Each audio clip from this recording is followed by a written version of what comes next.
Hey guys, Footy Manager TV here, and today I've got a new Football Manager video for you. It's not really going to be a series, but I suppose you would call it anyway. I just don't want people to say you're starting another series. It's just going to be an update, a yearly update, because I'm playing this off camera. I'm not going to be recording it.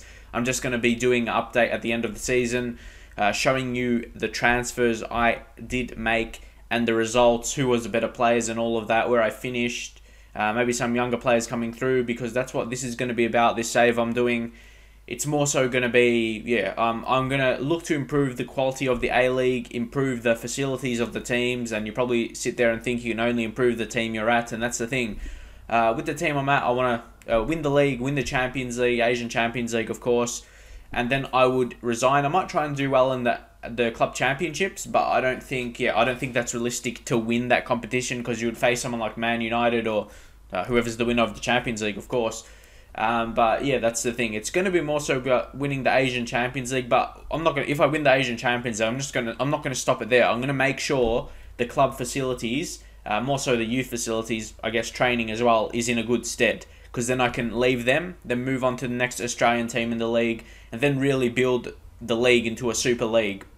And no doubt that would help the Australian talent coming through the youth ranks, and then eventually I would want to become the manager of Australia, then win the World Cup with them. That's going to be the end goal. If I ever do get the manager of Australia, then I might kick it off with a series like showing the whole World Cup or the Asian Cup as well. Yeah, but more so it's going to be about winning the World Cup. So that's going to be it. You can see I've already actually improved the facilities a little bit. Surprisingly, right now the junior coaching and youth recruitment is on average. That's not too bad if you ask me. It's all right, especially. But the biggest thing, poor youth facilities, and I'm actually improving that just to lift it up a bit. But both of them really well. I did it into the second season, so you can't see it now, but you'll see it a bit later. And we've got some affiliated clubs to help with the finances as well. The team I picked up was Toulouse in France, and we got to pick them up 50k. Yeah, 50k. Per year on an annual fee. That's not bad, and I'm eventually going to keep getting more of those, so that always helps with the finances. And that is something that was a problem with this season, because the thing with the A-League, I'll show you now, it's tough rules. I might as well show you. When you have to register all of your players, and you can only register a maximum of 23. So if there's someone you don't register, they automatically get their contract gone and you release them, so you have to pay for that release fee. So if I take someone off and don't register them, unless they're on a youth contract, they're going to be gone, and we have to pay a release fee. They organise one out. So yeah, that's what happens, and that's why it was. I wanted to get my team sorted, and then I don't have to do that again. I got rid of any real players I didn't need, and you can see some standout players like Smeltz scoring 13, along with Travis Dodd, two very good players scoring 13 goals. A big amount of goals from two players that really helped me in the success throughout the season. And also Michael Thwaite with 7 goals in defence. He was a very key player for me defending, but also in the attacking half. And we do have a good young prospect coming through, Aaron Calver, who's actually signed to Sydney FC in real life, but he can play centre-back or striker. He goes forward and scores. As you can see, he scored 13. So he's one of those centre-backs that is good in attack. And I'll just round off what I...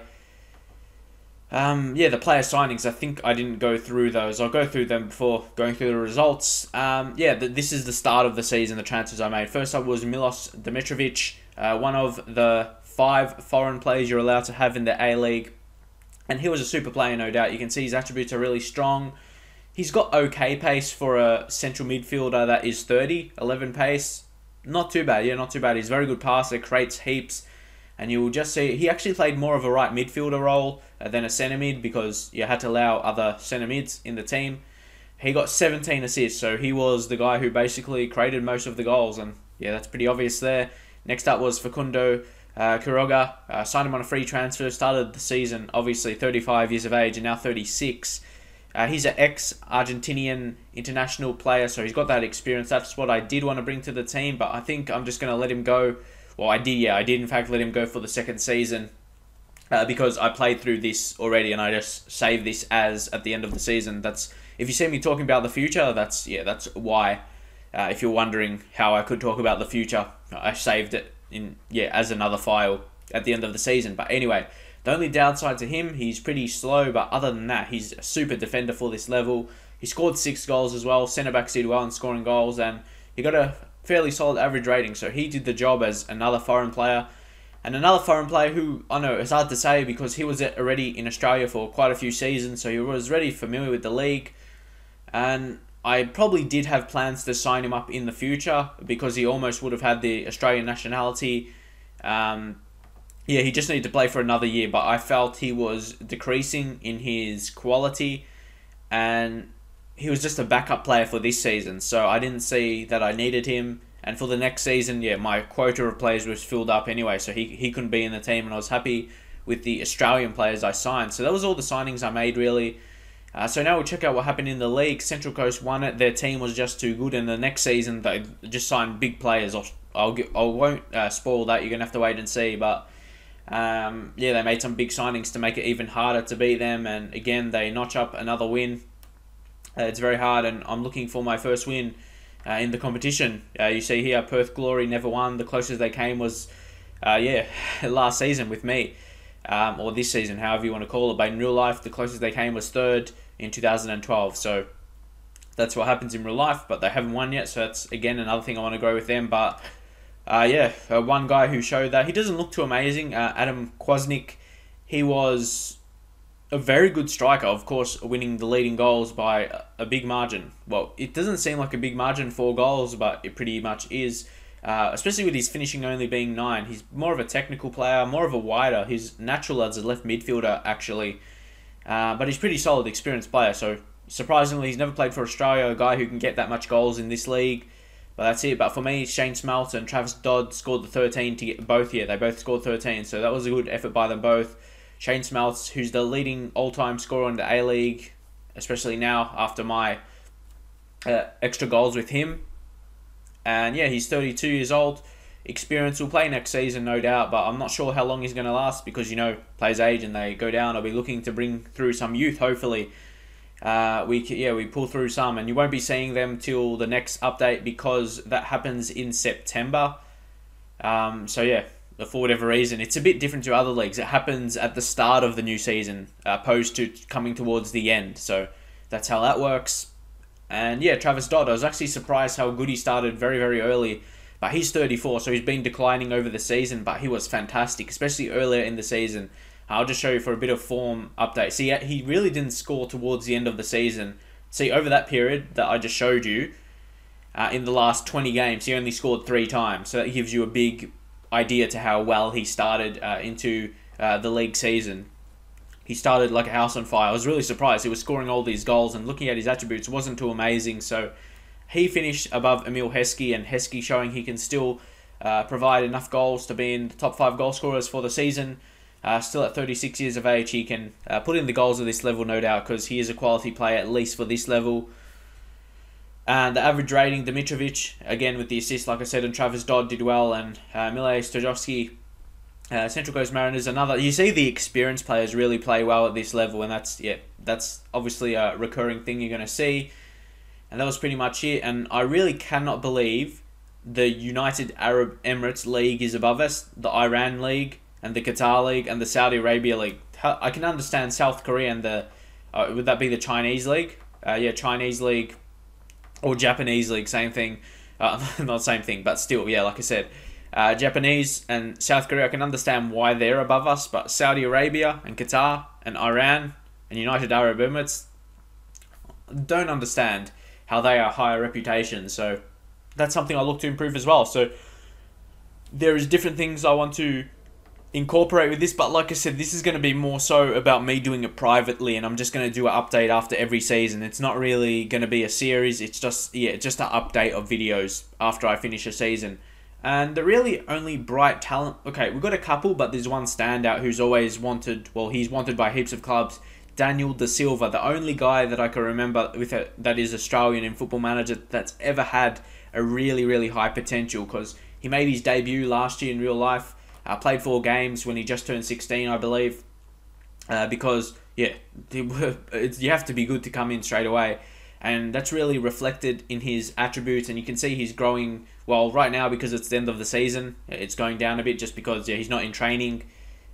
That just generally happens, and they go back up when you start a new season. So, I would, honestly, I want to, for the best interest of what I'm trying to do, I want to wait a couple seasons before he reaches his maximum value, then try and sell him, because it's always going to be the interest of the club and interest what I'm trying to do. It's not going to be about one single player.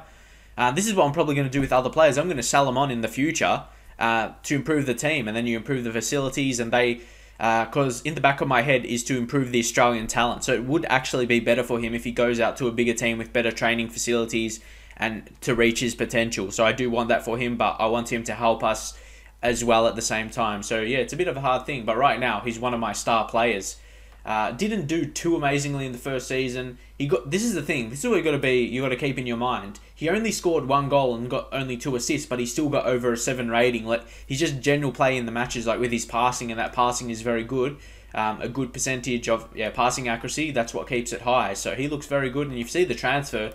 All big European clubs, if you see there, like Marseille in there, Lyon, Ajax. So there is some big teams, but the thing about him, he has a preference to play in Spain, and he actually said that in real life. If you search on Google, if you search Daniel de Silva, he really said he wants to play in Spain. So that's pretty much it on him.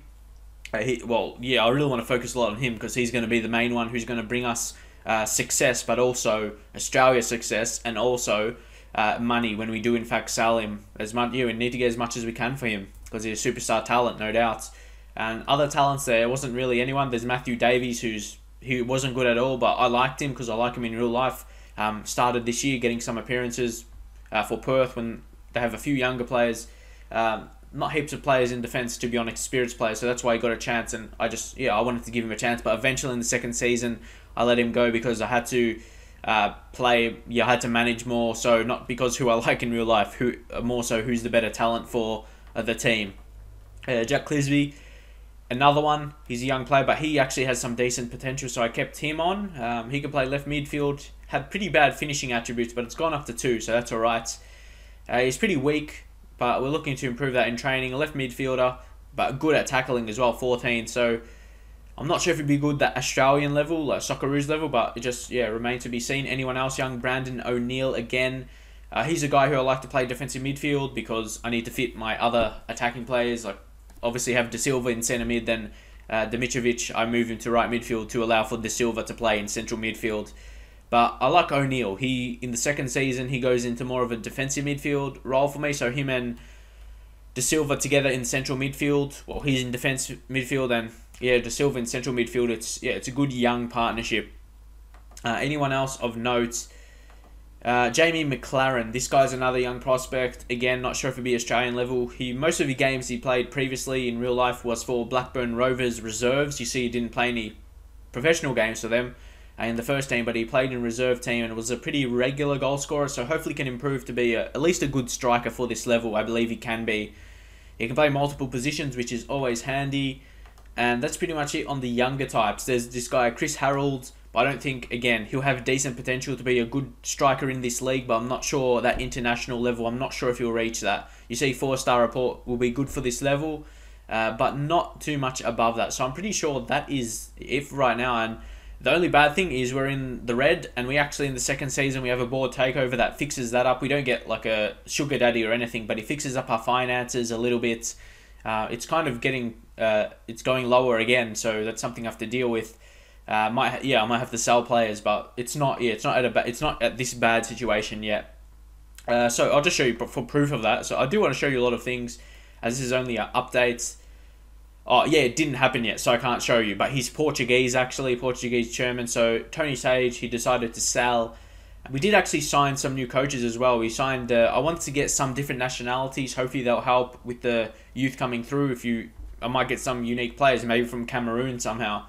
Because we're improving the scouting knowledge from there, and a little bit from Japan as well, so that's a bit unique. And he's actually a really good coach for this level. If you look at those attacking, or not attacking, those coaching attributes there, mentally, good determination, but anything else is not too impressive. But yeah, look at those. The coaching attributes is pretty solid for this level. If you want to compare it to English League, it's probably compared to the Sky Bet League 1, it's not. No, these teams will struggle to play against Championship. In between Sky Bet League 1 and Sky Bet League 2, if I'm being honest. That's what level Ian Crook, he was already there. He's English, but also, Graham Normanton. I think he was there already as well. But yeah, second season, I think I make some more. I just wait till the contract run out because, again, I don't want to spend more on releasing them. So, yeah, that's pretty much it there. Oh, of course, I've got to show you, because of qualifying, or because of coming second, we qualify for the Asian Champions League. We actually needed Central Coast to win the finals. We didn't. We got knocked out in the first round, unfortunately, in the semi-final by a penalty shootout against Western Sydney Wanderers. So that was unfortunate, but you see here we've qualified for the 2015 Asian Champions League. So it's actually the season after. That's how it works anyway. So that was a good achievement. I came second in the league and I qualified for the Asian Champions League. That is exactly what I set out to do. I wanted to get into the Asian Champions League. Obviously, that will help me get a bit more funds playing in that. It will be definitely hard to win because, you know, some of the other Asian teams, like, you know, the Chinese league, you know, how they got Drogba. Well, they did get Drogba previously. Now, then he moved on to Galatasaray, but they have that money and they can bring in some quality players. I'll just show you, for example, right now, who they have, at least, yeah, who's one of the bigger teams in here. See, look, Niang. Look at these top goal scorers for Al Sadd. Niang, he's way better than whoever we have. That's why I do want to hold on to De Silva, because he can be like that level. Wagner Love with blue hair, you know about him as well. Pacey, great finisher, great natural fitness, amazing player. Play for Brazil naturally. Yeah, play for the national team, I should say. Who else? Sebastian Soria as well. He's a solid player. Very good striker. He's really the dominant Qatari striker, one of their better players. Really good, actually. And then this other guy, Sengho. But you can see they're really high quality players, national team quality for their respective countries. So they are really good. So we don't really have anyone of quality. If you compare it to our strikers, we have Smeltz, and he's the New Zealand national. So yeah, you compare, they're probably a bit better. But Smeltz, yeah, he's solid, 15 finishing. He's pretty reliable, but he is aging. That's something, yeah, you got to keep in mind. So that's pretty much it for now. This is just going to be an update series. It'll probably go from 10 to 15 minutes. I'm not sure how long this one's gone, but still, yeah, it's not going to be a series as such. It's just going to be an update. So don't expect it daily or anything, or every couple of days. It's going to be more so maybe every 1 or 2 weeks, just depending how quick I can play through it. So I just want to give you an update what I'm doing on this private save. So hopefully you enjoy seeing these updates. And yeah, especially the purpose behind it, improving Australia. That's the main thing I wanted to do. So yeah, hopefully you enjoy these videos I'll do. And I'll see you guys later.